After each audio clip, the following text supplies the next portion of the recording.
Hello बच्चों, मैं हूँ उन्नू उल्लू, आपका चतुर पंखों वाला दोस्त। आशा करता हूँ कि आप सभी खुश, स्वस्थ और तंदुरुस्त होंगे। आज मैं आप सबके लिए एक नई कहानी लेकर आया हूँ, पर उसके पहले मेरे पास आप सभी के लिए एक सरप्राइज है।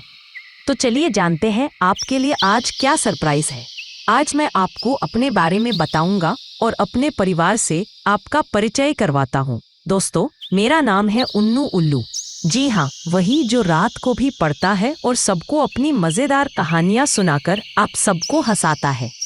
मैं रहता हूँ जंगलपुर में, एक बड़े पीपल के पेड़ पर। अब सुनो मेरी फैमिली की कहानी। पापा उल्लू जी बड़े ही ज्ञानी हैं, सबको सिखाते हैं कैसे सोचें समझदारी से। मैंने कहानियां सुनानी अपने पापा जी से ही सीखी हैं। मम्मा उल्लू हमेशा टेस्टी कीड़े पकाती है, हमें तो बहुत स्वादिष्ट लगते हैं। और मेरी छोटी बहन चिन्नी उल्लू इतनी प्यारी पर कभी कभी बहुत शरारती। हम सब रात को जागते हैं, बातें करते हैं और ढेर सारी कहानियां सुनते हैं। तो चलो दोस्तों, उड़ चले एक नई कहानी की ओर, जहां मजा है, सीख है और दोस्ती का जोर। ओह, कैसे हो प्यारे बच्चों। मैं हूँ पापा उल्लू। मुझे नई नई कहानियाँ सुनना और सुनाना बहुत पसंद है। कैसे हो प्यारे बच्चों। मैं हूँ मम्मा उल्लू। मुझे खाना बनाना बहुत अच्छा लगता है और मैं सबके लिए बहुत ही स्वादिष्ट खाना बनाती हूँ। कैसे हो प्यारे बच्चों। मुझे खेलना, पापा उल्लू की कहानियाँ, माँ उल्लू का स्वादिष्ट खाना और भैया को परेशान करना मेरा मनपसंद काम है। चलो अब शुरू करते हैं हमारी कहानी जिसका शीर्षक है जंगल की पंचायत। सुखी जंगल का सुखी जीवन। बहुत समय पहले की बात है। घने जंगल महावन में जानवर मिलजुल कर रहते थे। वहाँ कोई राजा नहीं था, क्योंकि सब एक दूसरे की मदद करते और मिलकर निर्णय लेते थे। शेर राजू, हाथी भोलू, बंदर गप्पू, गिलहरी चंचल और तोता मीठू, ये सब जंगल के प्रमुख जानवर थे। हर रविवार को जंगल में पंचायत होती थी, जहाँ सारे जानवर मिलकर जंगल के मुद्दों पर बात करते। संकट की शुरुआत एक दिन जंगल में हलचल मच गई। कई जानवर गायब हो रहे थे। कोई बोलता कि खेतों के पास नहीं जाना, कोई कहता नदी किनारे मत जाना। खरगोश चिंपू कांपते हुए आया। मैंने देखा एक बड़ा सा जाल और इंसानों के निशान। मीठू चिल्लाया, शिकारी आ गए हैं। पूरा जंगल सहम गया, डर फैल गया। जानवर अपने बिलों में छुप गए। पंचों की बैठक। शेर राजू ने सबको बुलाया। हम सब मिलकर ही इस संकट से निकल सकते हैं। हाथी भोलू ने कहा, हमें एक योजना बनानी होगी। गप्पू बोला, मैं उछल कर देख सकता हूँ, कहाँ कहाँ जाल है। तोता मीठू, मैं हवा से देखूंगा और सूचनाएं लाऊंगा। गिलहरी चंचल, मैं संदेश फैलाऊंगी हर कोने में। योजना बनती है। सबने मिलकर एक जंगल सुरक्षा योजना बनाई। 1. मीठू ऊपर उड़कर देखेगा शिकारी कहाँ है। 2. गप्पू और चिंपू जमीन पर निगरानी रखेंगे। 3. भोलू अपने भारी शरीर से जाल तोड़ेगा। 4. चंचल पेड़ों से संदेश फैलाएगी। कछुआ। तिम्मी बोला, मैं तो धीमा हूँ, लेकिन मैं नक्शा बना सकता हूँ। सब बोले, वाह तिम्मी, यही तो जरूरत है। अगली सुबह जंगल का ऑपरेशन शुरू। अगली सुबह मीठू उड़कर लौटा। 2 शिकारी झील के पास है और 2 बड़े जाल बांधे हैं। गप्पू ने उछलकर रास्ता दिखाया। भोलू ने एक जाल अपने भारी पैरों से कुचल दिया। तिम्मी ने सबको नक्शा दिखाकर रास्ता सुझाया। हर जानवर ने अपना काम किया, एक टीम बनकर। अगली सुबह चालाक चाल शिकारी सोच रहे थे कि जानवर कहाँ गायब हो गए।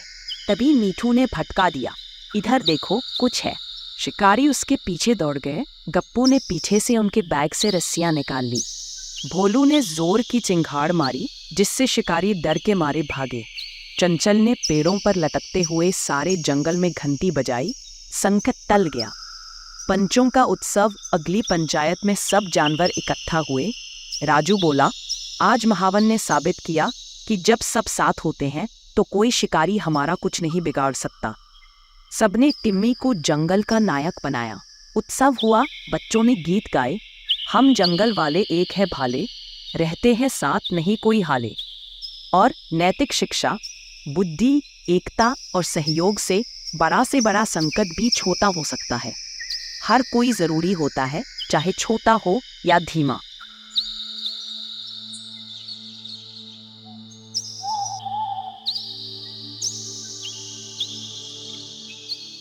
अरे अरे कहाँ चले, कहानी अभी बाकी है मेरे दोस्त। शिकारी की वापसी, हिरन का अपहरण। कुछ हफ्ते बीत गए, जंगल में फिर से खुशियां लौट आई थीं। जानवर अपने कामों में व्यस्त थे और पंचायत हर रविवार को हंसी खुशी चलती रही। लेकिन इंसानी लालच कहाँ इतनी आसानी से हार मानता है। एक रात जब चांदनी चारों ओर बिखरी थी, शिकारी फिर से महावन की सीमा में घुसे। पर इस बार वे और ज्यादा चालाक थे।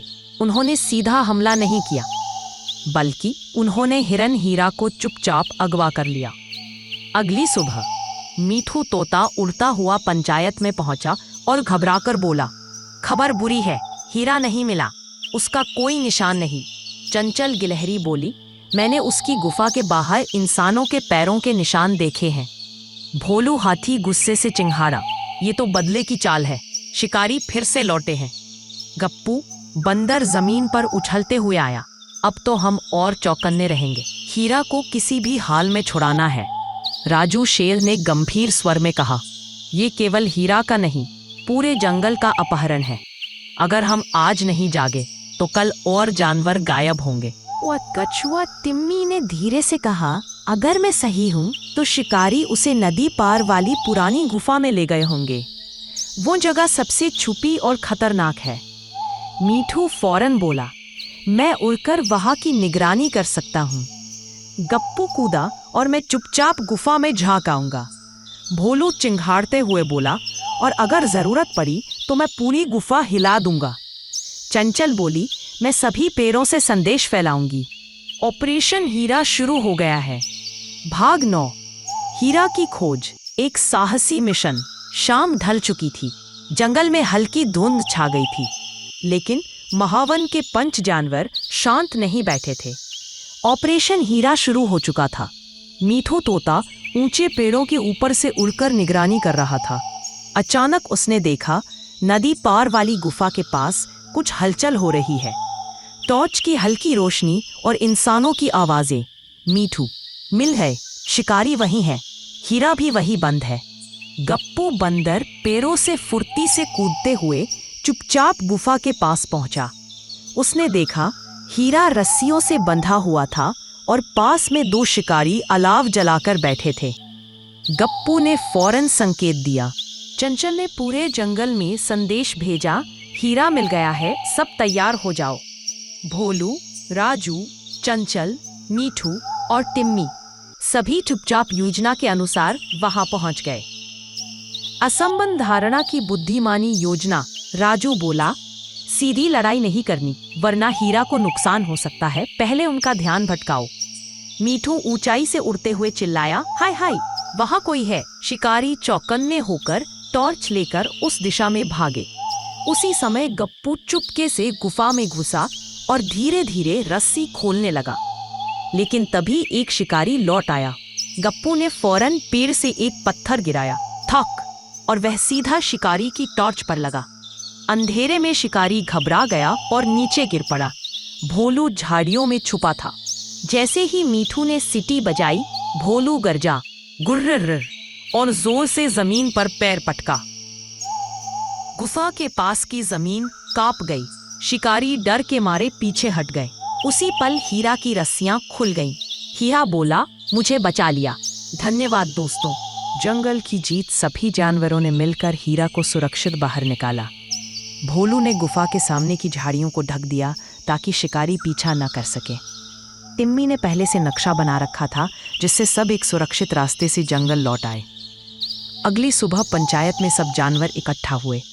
राजू बोला, इस बार हमने सिर्फ हीरा को नहीं बल्कि अपनी एकता और बुद्धिमानी को भी जीतते देखा।